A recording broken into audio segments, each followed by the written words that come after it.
Hello friends. मैं हूं अनिल कुमार सिंह और मैं स्वागत करता हूं आपका अपने यूट्यूब चैनल लिटरेचर एस्पिरेंट्स पर। आज हम जो पढ़ने जा रहे हैं उस टॉपिक का नाम है रूट्स। ये एक प्ले है जो कि लिखा गया है अर्नोल्ड वेस्कर के द्वारा। तो बात करते हैं इसके जनरल पॉइंट्स की, जो कि आप देख पा रहे हैं। It was published in 1958। Setting of the play is a small rural working labourers house at Norfolk, जो कि लंदन के बगल वाला शहर है।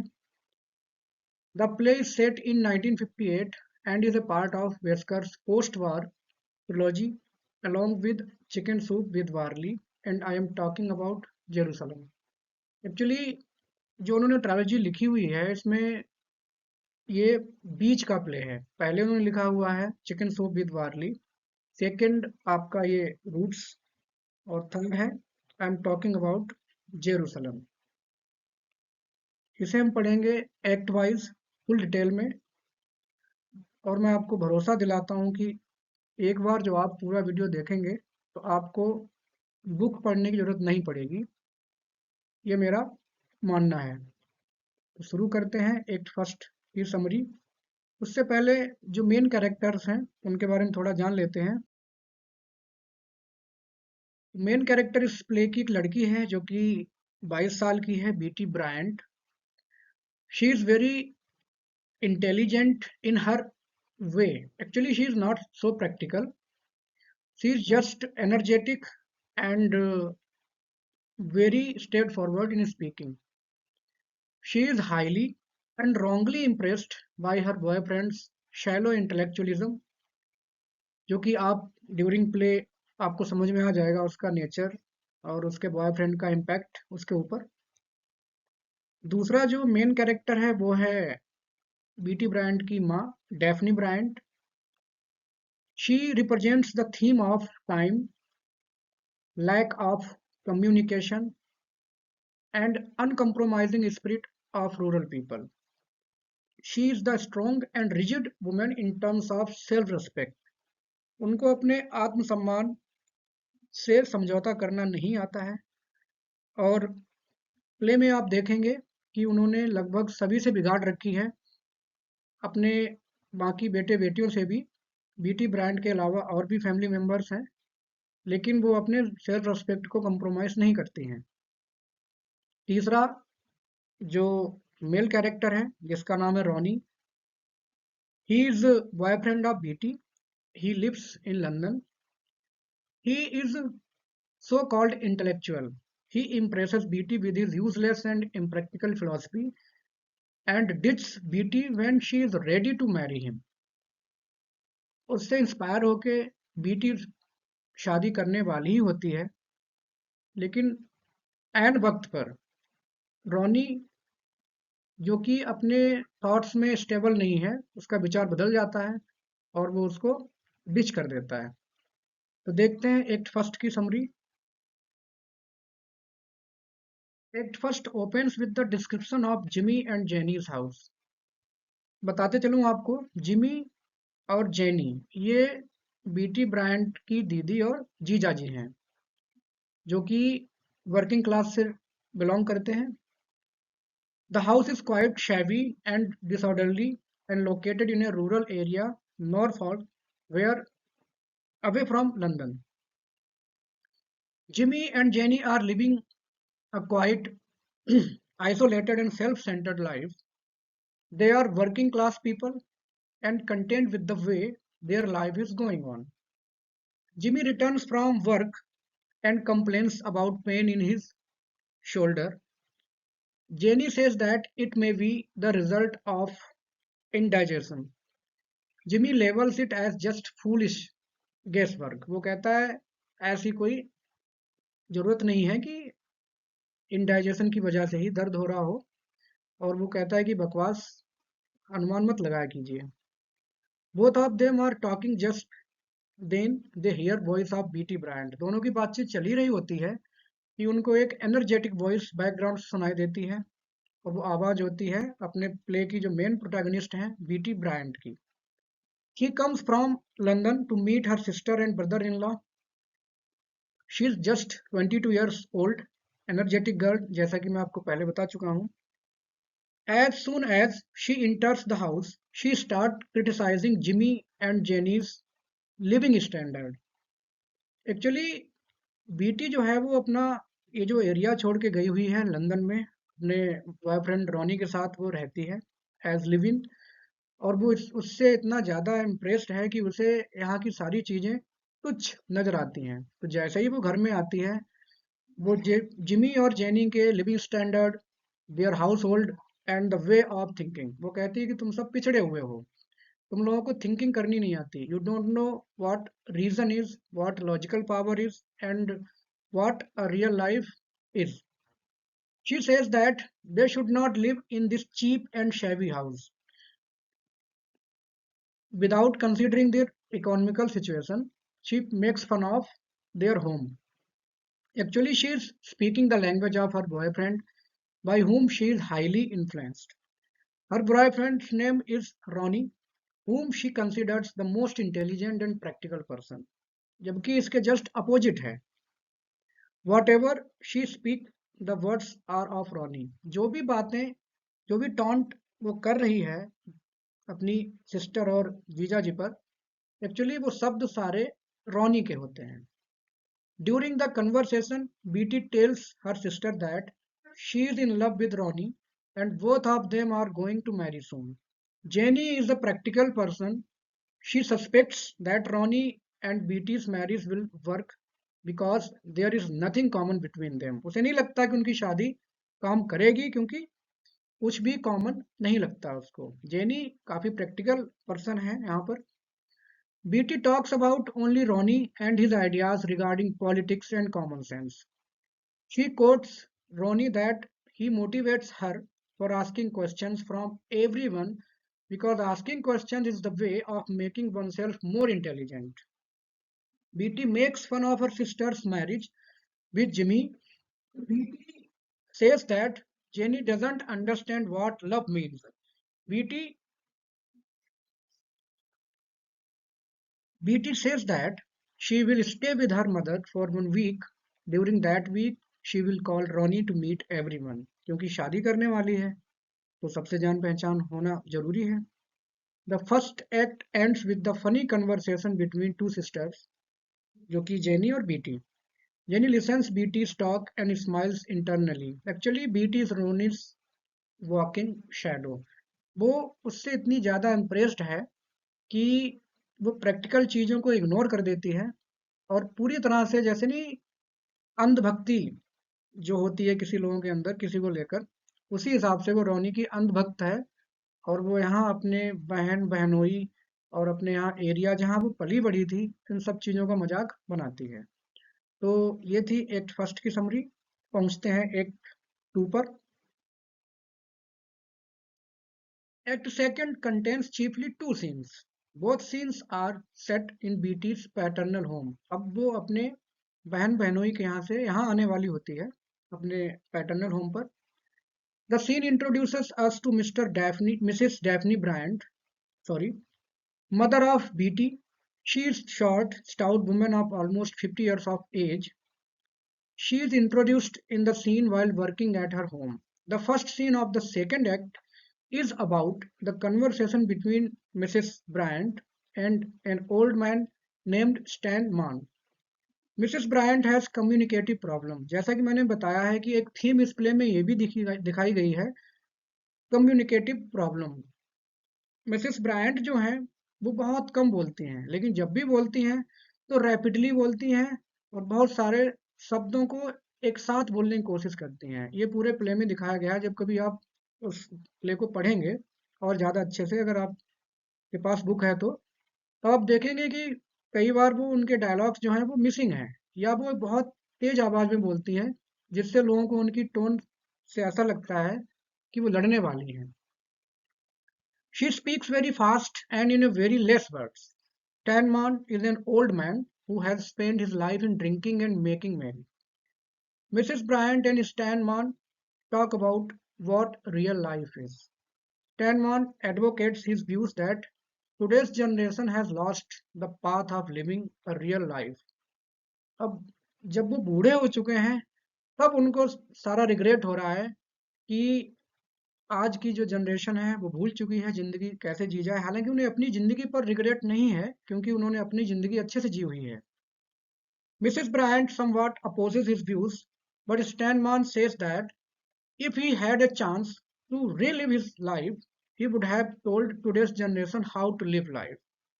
बुक में ये भी दिखाया गया है कि वो ये भी कहते हैं कि आजकल के जो लड़के हैं उनको ये भी नहीं पता कि आजकल उनको अपनी गर्लफ्रेंड के साथ कैसे टाइम स्पेंड करना है। मतलब जो मोमेंट्स होने चाहिए, they don't know how to enjoy the moments in a decent way. This scene tells about the theme of time. Steinman says that time has flown very fast. On the other, Mrs. Bryant says that the time drags very slowly. अब यहाँ पर time की theme को दिखाया गया है। स्टैनमान जो कि बूढ़े हो चुके हैं, उनको लगा है कि उनकी जिंदगी बहुत अच्छे से गुजर गई है, और दूसरी तरफ जो ब्रायंट है उनको लगता है कि उनकी जिंदगी बोरियत भरी चल रही है, तो उनको लग रहा है कि समय बहुत ही मुश्किल से गुजर रहा है। तो दो पर्सपेक्टिव दिखाए गए हैं यहाँ पर। These 2 points of views show that the theme of time have been presented in two various ways. After some funny conversation, Mrs. Bryant pushes Steinman lightly to go home. Steinman goes happily home. वो सिर्फ मजाक के तौर पे धक्का देके कहती हैं कि अब जाइए, बहुत हो गई मजाक। Mrs. Bryant keeps on working at her home. BT Bryant enters. तभी क्या होता है, BT आ जाती है and hugs her mother. He asks her whether her parcel had arrived. Now the second scene of the second act starts. BT Bryant and Mrs Bryant converse together. दोनों की बातचीत शुरू हो जाती है। BT who has seen the things Mrs Bryant has never seen starts criticising everything. उसका same behaviour जो अपने दीदी और जीजा जी के घर पे था, वही व्यवहार यहाँ पर वो शुरू कर देती है और क्रिटिसाइज करना शुरू कर देती है। She says that her mother has never given her any opportunity to learn anything new. She says that her mother used to turn off the radio whenever there was classical music or any news. She was deprived of learning any new skill. In talking about her bringing up, Beat is very angry. अब उसे गुस्सा आ जाता है कि आपने तो कभी मुझे मौका ही नहीं दिया कुछ नया सीखने का, कुछ नया करने का। लगातार वो आरोप प्रत्यारोप लगाने लगती है। She says that thanks to Ronnie who has taught her how to perceive the world, और घूम फिर के उसकी बात पहुंच जाती है अपने बॉयफ्रेंड रोनी पर, जिसने उसको एक नया नजरिया दिया है अकॉर्डिंग टू बीटी, जबकि ऐसा नहीं है। How to gain knowledge by asking constant questions whenever she gets chance. Ronnie ने उसको बोल रखा है कि जब भी मौका मिले सवाल पूछो, क्योंकि सवाल पूछने से ही कोई व्यक्ति बुद्धिमान बनता है। यही एक फूलिश आइडिया है एक तरह से देखा जाए तो। Her mother says that she fed her, clothed her and took her to the sea. जवाब में मिसेस ब्रांड कहती हैं कि मैंने तुझे खाना खिलाया है, तुझे कपड़े पहनाए हैं और मैं तुझे घुमाने समुद्र के पास भी ले जाती थी। तो बीटी कहती है कि what's more she could do, इससे ज्यादा आपने क्या किया। At this BT says that these things are not relevant in today's world. वो कहती है जो आपने सिखाया है उनकी आज की दुनिया में वैल्यू ही नहीं है। वैल्यू उन चीजों की है जिन चीजों के बारे में रोनी बात करता है। She must have made her familiar with classical music, some new skills, sports, and some new techniques of communication, which she lacks in great deal. BT says that she doesn't care how she is treated, but she wants that when Ronnie comes to visit, her mother must try to make the best show, otherwise Ronnie would feel uncomfortable. अब यहाँ पर फिर से दिखावे वाली बात हो गई है। वो कहती है कि ठीक है, जो भी है जैसा भी है, आई डोंट केयर, लेकिन जब रॉनी विजिट करने आए तब घर एकदम कायदे से डेकोरेटेड, सिस्टमैटिक और सारी चीजें इन ऑर्डर में होनी चाहिए। BT wants to show they are not backward in any way. On the other hand, Mrs. Bryant is the woman who is completely unable to understand mindset behind BT's talk. After listening to the talk of BT, Mrs. Bryant says that Ronnie talks like a book. क्योंकि Mrs Bryant ने भी दुनिया देखी हुई है, भले ही वो London जैसे बड़े शहर में नहीं गई हैं, but she is practical enough to understand the foolishness behind conversation of BT. वो कहती है अगर इतने नियम पढ़ाता है तो रॉनी तो एक बुक है, चलती फिरती किताब है. He sounds like a preacher, but BT Bryant is so obsessed with him that she does not want to hear anything against Ronnie. She requests her mother she must prepare good food at the arrival of Ronnie. Actually, BT is under influence of Ronnie and criticizes almost everything she looks at. She does not like language of the people of the area her parents live in. जहाँ वो पली बड़ी थी अब उसको वही सारी चीजें तुच्छ लगने लगी हैं एक फ्रॉड या फूलिश फिलोसफी के इन्फ्लुएंस में आकर. The atmosphere, their lifestyle, their eating habits, and lots of other things. Second act ends on the conversation of Mrs. Bryant and BT Bryant. चलते हैं एक्ट थर्ड पर. Act third opens after 2 weeks of the second act ends. It is the day when Ronnie is about to visit Bryant family. Preparations are in the full swing. The setting of this act is the household of Bryant family. All the cheap items like furniture, curtains, grocery are described by the playwright. They are all cheap because they are not so rich people, so they cannot afford luxurious items. BT reminds her mother that there must not be any kind of leniency while preparing for the welcome of Ronnie. BT को लगता है मजाक में Mrs brunt कह भी देती हैं कि तुम तो इतनी टेंशन ले रही हो जैसे कि इजिप्ट का राजकुमार आने वाला हो. टू अदर सिस्टर्स सुसी and pearl also have come along with her brother Frank. ये और कैरेक्टर्स हैं सुसी पर्ल जो कि जेनी, ये तीन बहनें हैं बीटी की और एक भाई भी है जिसका नाम है Frank. BT says that the so called mighty clan of Bryant must be there to welcome Ronnie. अब यहाँ पर भी एक हिपोक्रेसी दिखाई गई है एक तरह से कि वैसे तो जो मिसेस ब्रायंट हैं वो अकेले ही रह रही हैं, उनकी किसी बेटियों से नहीं बनती, बेटे से नहीं बनती, लेकिन कहने के लिए उनके खानदान को माइटी क्लैन कई बार बुक में कहा गया है. After some time her sister Jenny and her husband Jimmy also come. When they sit together, they talk about various topics like fashions and some ethical issues. कई सारी बातें उनकी होती हैं. बीटी यहाँ पर एक कहानी भी सुनाती है, एक मॉरल डायलेमा जिसमें होता है. हालांकि वो कहानी इस छोटे से वीडियो में शामिल नहीं की जा सकती, काफी लेंदी कहानी है. The time keeps on passing but Ronnie doesn't come there. काफी देर कहानी कंप्लीट होने के बाद भी Ronnie doesn't appear at the gate. Frank teases BT, why does Ronnie not write the letter to her? It's time, it's been a long time, but Ronnie doesn't come. काफी देर बाद भी रॉनी नहीं आता है. Suddenly the door is knocked by someone. सबको लगता है कि आ गया उनका राजकुमार. Everyone expects that it might be Ronnie, but actually a postman appears at the gate and hands over a letter to BT. Mrs. Bryant snatches the letter from BT and reads its content. Ronnie writes, he doesn't think his and BT's relationship will work. He has tried his best and has been unsuccessful in understanding the ways of the world.